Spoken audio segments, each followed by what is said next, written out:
So first of all, the president said that he misspoke when he talked about whether or not he thought Russia would have been involved in meddling. He said, I meant to say that they would have been, not that they wouldn't have been. How did that register with you? Do you think that washes?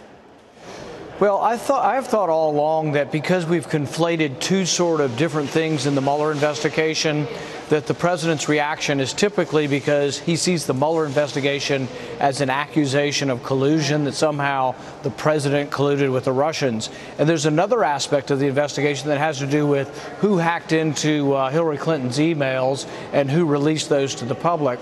And so I think those are two sort of completely different aspects, but they're in the same investigation. So I think his instinct is to push back and say, you know, there was no collusion. I was never involved with Russia, which I believe to be true. And I think there has been a partisan witch hunt to go after him to try to say somehow there was collusion with Russia. But that is separate from whether or not Russia actually hacked into Hillary Clinton's emails, which I think he accepts and I think was somewhat muddled in the initial comments from the press conference. But I think he's made more clear today. All right. John Brennan, as you know, came out and said that the president's performance was treasonous, in his opinion. Here is the president responding to John Brennan in an interview that will air later tonight with Tucker Carlson. Watch. I think Brennan's a very bad guy, and if you look at it, a lot of things happened under his watch. I think he's a very bad person. Your thoughts on that, Senator? You know, I agree completely. I think John Brennan's completely unhinged, and you see him now calling the president treasonous. And what should worry every American is John Brennan was in charge of the CIA, the most powerful intelligence gathering group on the planet. They can absorb every bit of information you can imagine, your phone calls, your metadata, your bank records, your visa records. They could destroy any person's life. The person at the head of that turns out to be very much a partisan, a Trump hater, and very much a just someone who is, a Trump hater. I guess that's the best way to put it. But, I really am worried that he was head of the CIA for so long, harboring all of that bias.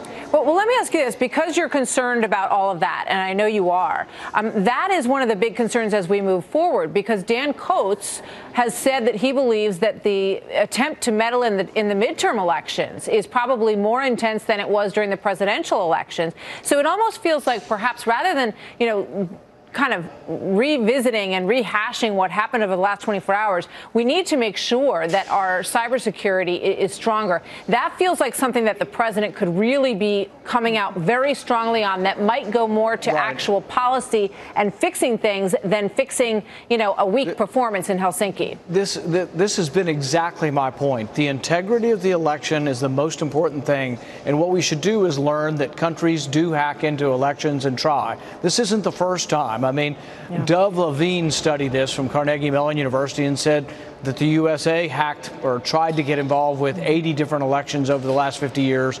The Soviet Union has, China does. And so the rule that we should learn, or the moral we should learn from this, is we need to protect our elections. And there are a lot of things we could discuss, but people are so intent about making this about their hatred, their Trump derangement syndrome, that we aren't talking about really what we should do. Very and true. I've had some things like we should decentralize the elections. They are already decentralized.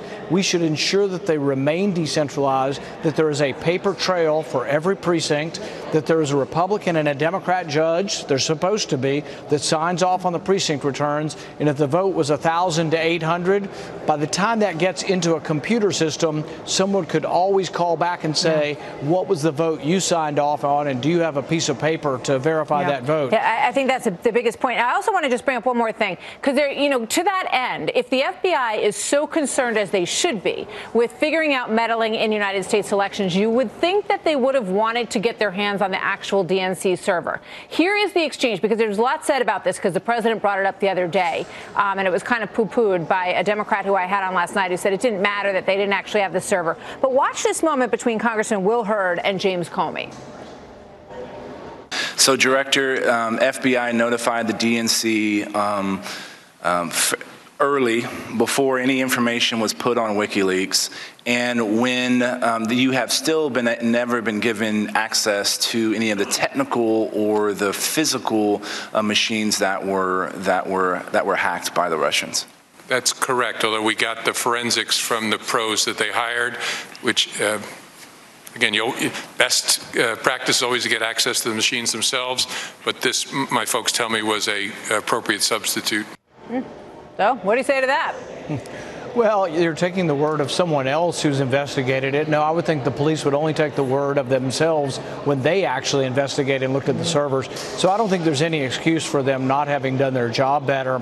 And the thing is a lot of this stuff's more complicated than people would think when you're trying to trace who actually hacked into it, because there are people who can actually put the type of a fingerprint on what they're doing to make themselves look like someone else. They can make them, by going through several different servers, obscure where they're actually coming from. And so I don't think it's always as black and white when we say so-and-so did this hacking or didn't. And I think it would be very important that the FBI should have looked directly at the Democrat servers. Yeah, I mean, I can see people being concerned about some of what they saw yesterday. But boy, if this happens again, and you point out North Korea, China, there's a lot of bad actors out there, that would be real genuine embarrassment that the United States should be very concerned about. Senator Paul, thank you, sir. Always good to have you with us. Thanks.